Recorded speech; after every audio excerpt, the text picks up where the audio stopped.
Et what's up la Navesphère, comment allez-vous aujourd'hui? Eh bien écoutez, pour ma part ça va beaucoup mieux depuis que je suis plus malade. Jusqu'à preuve du contraire, vous savez tous lire un titre, et je vais vous parler sûrement de la pire maladie que j'ai pu vivre de toute ma vie. Tout s'est passé très récemment.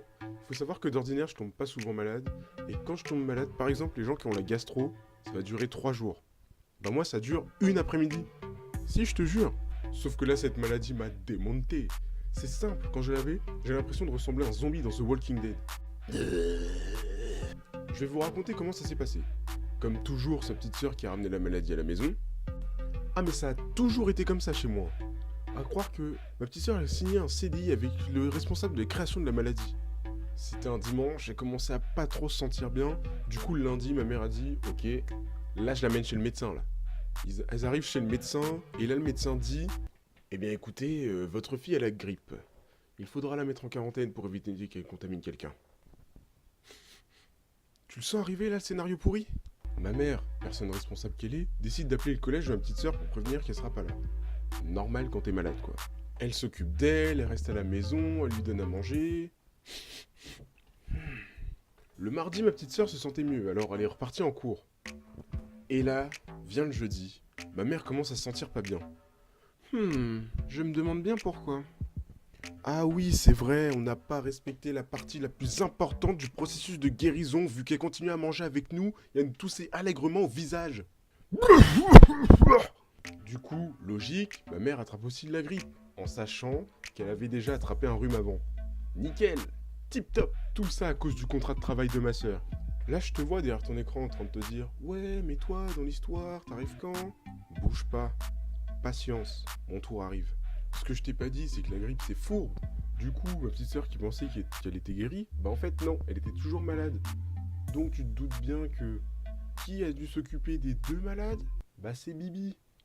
Moi je me doutais strictement de rien, j'allais extrêmement bien. Et il avait dit quoi en fait le médecin? Eh bien écoutez, votre fille a la grippe. Il faudra la mettre en quarantaine pour éviter qu'elle contamine quelqu'un. Non mais je crois qu'il y avait une vraie volonté de notre part de ne pas écouter le médecin alors qu'il a fait des années d'études et qu'il a des diplômes. Donc ce qui prouve qu'il est qualifié quand même. Du coup moi, le vendredi de la même semaine, je me sentais pas très bien, tu vois, j'avais mal au ventre. Du coup je me suis dit ouais, ça doit être parce que t'as faim, t'as pas mangé le matin. Du coup, tu dois avoir un petit creux dans l'estomac. Rien de tout ça. Et quand je me sentais pas très bien, j'ai dit à mon meilleur pote, on va manger kebab. Et là, ce que j'ai dit... je pourrais gagner un prix de l'imbécilité d'une personne, vraiment. Je lui ai dit, mec, on va manger kebab. Si jamais je vomis, ça veut dire que j'ai la gastro. Mais si je vomis pas, j'avais juste faim. Eh, il y en a là-dedans. Bon, j'ai pas vomi. Oui, je sais, j'ai pas vomi. Tout ce que j'ai gagné, c'est avoir encore plus mal en rentrant chez moi le soir.